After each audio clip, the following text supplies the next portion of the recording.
Okay, so I almost gave Rosie away.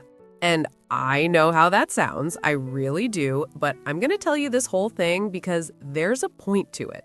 For like 2 full years, I walked around thinking I was the worst dog owner on the planet. I thought Rosie straight up didn't like me. I thought maybe I'd picked the wrong dog, or she'd picked the wrong person, or we just, I don't know, weren't a good match. Come to find out, she'd been trying to tell me she loved me the whole damn time. Every single day. I just didn't get it. So this is basically the story of how I finally figured out what my dog was saying to me. And I'm putting this out there because, maybe your dog is doing the same exact thing right now and you don't even realize it. Maybe they're saying thank you or I love you in ways that are just flying right over your head.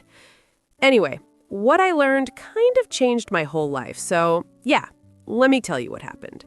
All right, let me back up. March 2022, I'm 53, just got divorced, living by myself in this house that suddenly feels enormous and way too quiet. You know that kind of quiet? Where you can hear every little sound, the refrigerator humming, the house settling, cars going by outside. It was driving me nuts. My daughter, Emma, she's 28, lives about an hour away. She kept saying, "Mom, you need to get a dog. You need something to take care of." And I was like, I don't know, Em. I've never really been a dog person. Which was true. Growing up, we never had dogs, and my ex, David, he had allergies. So during our whole marriage, 24 years, no pets, not even a goldfish. So I didn't really know what I was doing. But Emma wouldn't let it go. And honestly, that silence in the house was getting to me, like really getting to me. Some nights I just sit there listening to nothing and feeling completely, I don't even know, empty, I guess. So I went to the animal shelter. That's where I saw Rosie. She was 3 years old, mixed breed. The woman working there said probably part golden retriever, part something else. They weren't totally sure. She had this coat that was kind of reddish brown, sort of like autumn leaves, and these eyes. God, these eyes that were this deep brown color, almost like amber if you caught them in the light the right way. The shelter lady, I think her name was Karen or maybe Kathy, she told me Rosie had been brought back. Twice. "She's a great dog," the woman said, but there was this little pause. You know that pause people do when they're trying to be nice, but there's a but coming. "She just needs patience." Some people thought she was too standoffish. Standoffish. That word stuck with me, and I should have probably thought harder about it, but I'd just come out of a marriage where I felt pretty standoffish myself, you know? I thought maybe Rosie and I would get each other. 2 standoffish souls or whatever. I took her home that same day, put her in my car, drove her to my house, set up her bed in the living room, filled her food in water bowls, and that was that. So the first few months with Rosie were harder than I thought they'd be. She wasn't a bad dog. Like, she didn't tear up the furniture, she didn't pee on the carpet, she ate her food fine. She'd go on walks without pulling too much. When I called her, she'd come.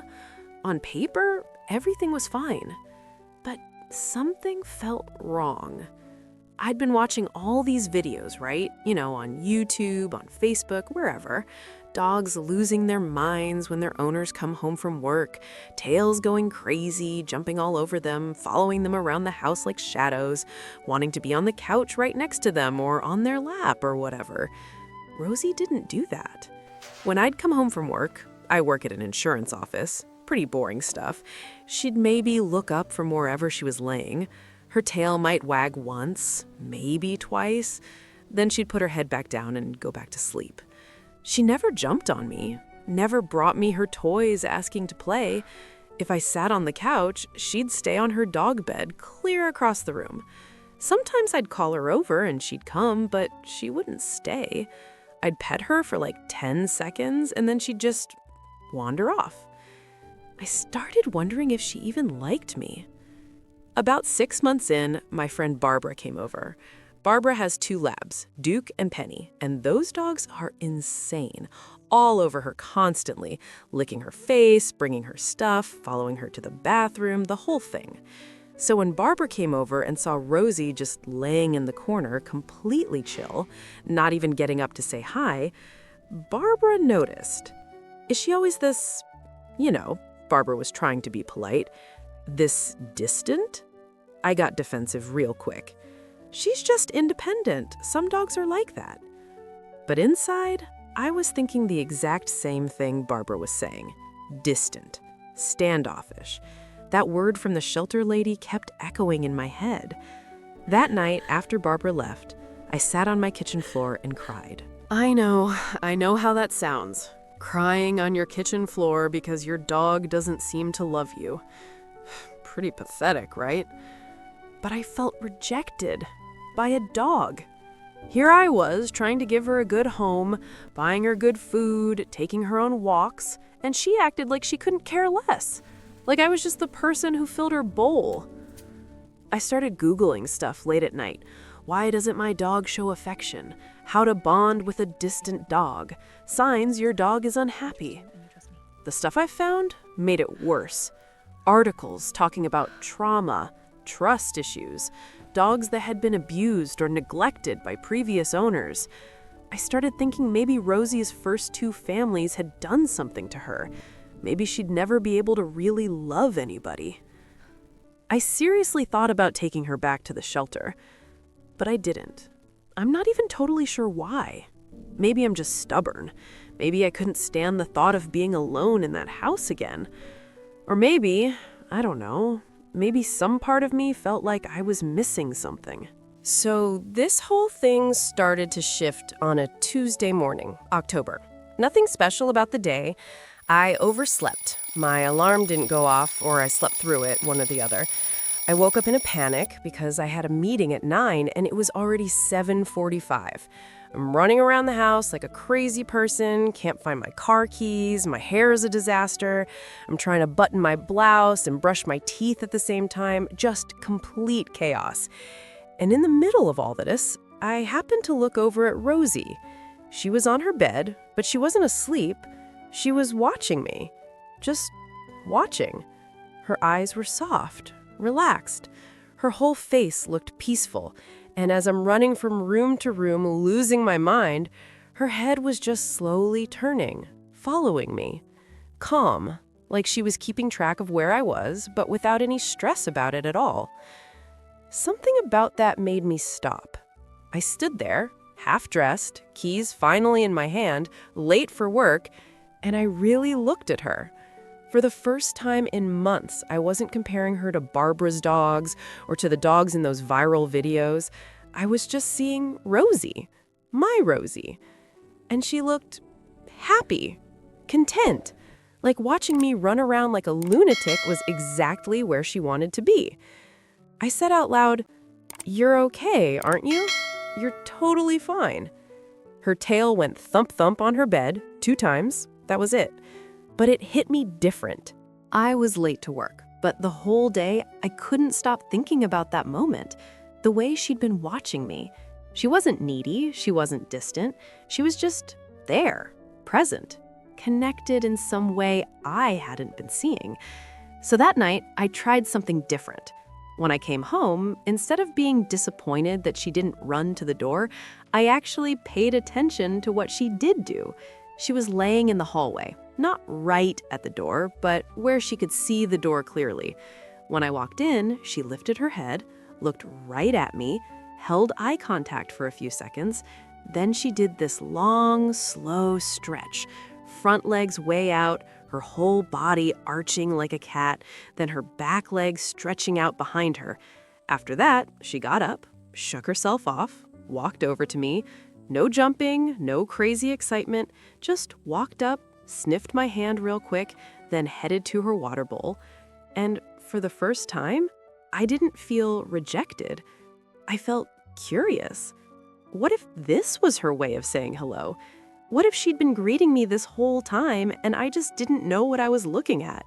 Once I started actually paying attention, like really watching her, I started seeing all kinds of stuff I'd completely missed. First thing I noticed was how she slept. Rosie moved around all day long. In the morning, she'd be curled up super tight on her bed, nose tucked under her tail.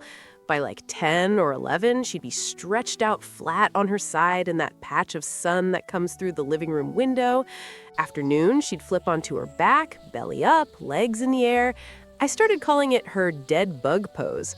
Then by evening, she'd be on her other side on the kitchen floor where it was cooler. I mentioned it to Emma during one of our phone calls. Is this normal? She's like a rotisserie chicken, just constantly rotating. Emma laughed. Mom, that's actually good. It means she's comfortable. Dogs that are stressed out sleep the same way every time, all tense and curled up tight. If Rosie's sprawling out and changing positions, that means she feels safe. Safe. That word kind of hit me. Then I started noticing other stuff. Rosie would disappear during the day. I'd think she was on her dog bed, but then I'd go in my bedroom and find her curled up on my pillow. Or I'd find her on the bathroom rug, or once I found her sleeping on a sweatshirt I'd left on the armchair. At first, I thought she was just being annoying, but then I realized it was always my stuff. My pillow, my sweatshirt, my chair. Never Emma's old room, never the guest bathroom, always things that smelled like me. One Saturday morning, I caught her red-handed. I'd just gotten out of the shower, and there's Rosie with her nose buried in the towel I'd dropped on the floor. She wasn't chewing it or playing with it. She was just smelling it, breathing it in. When she saw me watching, she didn't look guilty or anything. She just looked at me with those soft eyes, did that little tail thump. I said, "You like how I smell, huh?" I sat down on the bathroom floor next to her, and I don't know, something just cracked open in me. This dog had been looking for me this whole time, not the way I expected, not the way Barbara's dogs did it, but in her own way, finding comfort in my smell, picking my spaces. She'd been telling me, "You make me feel safe," for months, and I'd been too busy waiting for tail wags to notice. After that bathroom thing, I started keeping track. Not like writing it down or anything, just mentally noting what Rosie was doing. Not judging it, just watching. And I realized she had this whole routine, and her routine was built around mine. She knew I woke up at 6:30 on weekdays. Around 6:25, she'd position herself right outside my bedroom door, not scratching or whining, just waiting there. When my alarm went off, she'd be there, ready. While I got dressed, she'd lay in the hallway watching. When I went to make coffee, she'd move to the kitchen. When I sat down to drink it, she'd settle somewhere nearby. She was tracking me, following my schedule, but not in an anxious way. No pacing, no whining, no being up in my business. She was just synced up with me. One morning, I tested it. I woke up early, before my alarm. Rosie was still asleep on her bed in the living room. I made coffee super quiet and sat in the living room instead of the kitchen where I usually sit. 5 minutes later, Rosie showed up. She didn't look stressed or confused. She just glanced around, saw me in a different spot, and laid down on the floor a few feet away. She wasn't following me because she was worried. She was following me because she wanted to be near me. Not on top of me, not demanding my attention, just with me. I said, "You've got your own style, don't you, girl?" She looked at me, then put her head down on her paws, eyes still open, still watching me. And that's when it clicked. Rosie was always watching me, not in a weird, creepy way, in this peaceful, paying attention way. From across the room, from her bed, from the hallway, she'd find a comfortable spot, lay down, and just keep me in view. I'd thought she was being distant. Turns out, she was just being present in her own way. Around month 10, so this would have been like January, maybe early February, Rosie started bringing me things. It started with her rope toy. I was sitting on the couch one night reading a book, and Rosie walks over with this old frayed rope in her mouth. She drops it at my feet and just stands there looking at me. I thought, oh, she wants to play. So I picked it up and threw it across the room. She didn't chase it. She just watched it land, then looked back at me like I'd completely missed the point. After a minute, she walked over, picked it up, brought it back to me, dropped it at my feet again. Then she turned around and went back to her bed. I was confused until I remembered reading something years ago about dogs bringing gifts. It wasn't always about playing. Sometimes they're just sharing something important to them. The next night, she brought me a sock. My sock, actually. Must have grabbed it from the laundry basket. Dropped it next to me while I was watching TV, then walked away. Then it was a tennis ball, then her squeaky duck, then, and this was weird, one of my slippers. These weren't like, come play with me things. They were offerings, like gifts. I started saying thank you every time, and I'd keep whatever she brought me nearby for a bit before putting it back. She seemed happy with that, like the act of giving it mattered more than what I did with it after. Barbara came over again around this time and saw Rosie drop a toy by me. Oh, she wants to play. Barbara reached for it. I said, actually, I think she's just sharing it with me. Barbara gave me this look like I was being weird, but I didn't care. I was starting to understand Rosie's language, even if nobody else spoke it. The moment I really understood how much Rosie actually knew me came during the worst week of my life. February. My mom got sick. Cancer. Stage 4. The doctors basically said she had months, maybe weeks. I spent that whole week on the phone, talking to doctors, talking to my sister in California, talking to hospice people. I was crying one minute, completely numb the next, angry after that, just all over the place emotionally.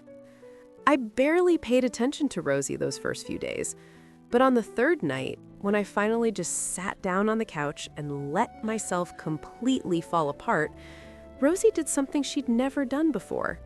She jumped up next to me. Not her normal thing where she'd hop up, spin around a few times, settle at the far end of the couch. This time, she came right up to me, pressed her whole body against my side, put her head in my lap, didn't make a sound, didn't move, just solid, warm presence. I cried into her fur for probably 20 minutes. She didn't budge, didn't shift around, just let me hold on to her. The next day, when I had to pull myself together and make a bunch of phone calls, handle logistics and paperwork and all that, Rosie gave me space. She stayed on her bed across the room, watching, but she didn't come over, like she knew I needed to focus. The day after that, when I was just exhausted and couldn't cry anymore and felt kind of hollow, she brought me her rope toy and dropped it in my lap, like a reminder that life was still here, play still existed. That week taught me something I'll never forget. Rosie wasn't just aware that I was there, she was reading what I was feeling and adjusting what she did based on what I needed. Sad? She offered comfort. Busy? She gave space. Numb? She reminded me there were still small joys. And she'd been doing this the whole time, I realized, every day. I'd just been too wrapped up in my own expectations to see it. After my mom died in April, I took a week off work. Didn't really do much, just kind of existed in my house, letting the grief move through however it wanted to. During that week, I noticed something about Rosie I'd never really paid attention to before. She played by herself. Not just when I was busy. She'd grab a toy for no reason, shake it around, toss it in the air, pounce on it. Sometimes she'd just take off running from one end of the house to the other for absolutely no reason. Sometimes she'd roll onto her back on the living room rug, kicking her legs in the air, making these little grumbly noises that almost sounded like laughing. And she did all this without needing me to start it or be part of it. I'd always assumed dogs only played when their people played with them, or that playing alone meant they were bored or trying to get attention. But Rosie's play was different. It was joyful. She was generating it herself. It was free. One afternoon, I was sitting in my mom's favorite chair, the one I'd moved to my house after we cleared out her apartment, holding one of her old scarves, just feeling the weight of everything. And across the room, Rosie was having the absolute time of her life with that squeaky duck, tossing it, catching it, squeaking it over and over. At first, I felt kind of annoyed, like, how can you be playing right now? But then I realized what I was actually seeing. Rosie felt safe enough, secure enough, content enough to feel joy even when I wasn't actively doing anything for her. She didn't need me to entertain her every second. She had her own thing going on, her own moments of being happy. And somehow that made me feel better, like life was bigger than what I was feeling, like joy was still possible, even in the same room as grief. By the time summer came around, Rosie and I had this rhythm. Every morning became this ritual I actually looked forward to more than I ever thought I would. 6:30, my alarm goes off. I hear Rosie's collar jingling as she stands up outside my door. I open it, and there she is, doing that long, slow stretch. Front paws way out, back arched, back legs extending, like she's saying good morning to the whole day with her entire body. Then she looks at me. Not a quick glance, a real look. Soft eyes, relaxed face. Holds it for a few seconds while I say good morning back to her. After that, she heads toward the kitchen. I follow.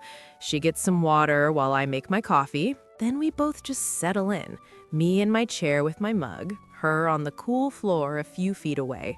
We just exist together in that quiet morning space. Sometimes I talk to her, sometimes I don't. Doesn't matter. She's not asking for words. She's just being there with me. And every single morning, she'll lift her head from her paws and look at me with those amber brown eyes. Peaceful, connected, like she's checking in, making sure I'm good, making sure we're good. One morning in late July, I realized something. I couldn't remember the last time I'd felt lonely. Saturday in August. I'm sitting on my back porch with my second cup of coffee, watching Rosie explore the yard. She's sniffing around the garden, checking out a firefly, rolling in the grass. Every few minutes, she looks back at me, makes eye contact, then goes back to whatever she's doing. And I'm sitting there thinking about the past year and a half, all the ways I'd gotten her completely wrong. I thought she didn't love me because she didn't go crazy when I came home. But she'd been greeting me every day with those soft eyes and slow stretches, a greeting that said, I'm relaxed because of you. I'm safe with you. I thought she was distant because she didn't want to cuddle on the couch, but she'd been finding my scent on pillows and clothes, choosing my spaces, saying, your presence makes me feel good even when you're not right here. I thought she didn't care because she didn't follow me everywhere. But she'd been learning my rhythm, my routine, positioning herself to keep me in sight, saying, I want to be near you just in my own way. I thought she was bored because she played alone, but she'd been showing me she felt emotionally secure, saying, I feel so safe here that I can be happy all by myself. Every single thing I'd read as rejection or not caring had actually been love. Just not the kind I'd been looking for. Rosie had been speaking her own language the whole time, a quiet language, a subtle one, soft eyes and careful positioning, scent-seeking and gift-giving, emotional awareness and independent joy. She'd been saying thank you and I love you and you make me feel safe every single day. I just hadn't learned how to hear it. I called Emma that night. Em, I need to tell you something. What's wrong? She could hear something in my voice. Nothing's wrong. Everything's actually right. I just figured out that Rosie loves me. There was a pause. Then Emma laughed. Mom, obviously she loves you. She's been living with you for a year and a half. No, I know, but I mean I actually get it now. I understand her. I told Emma everything.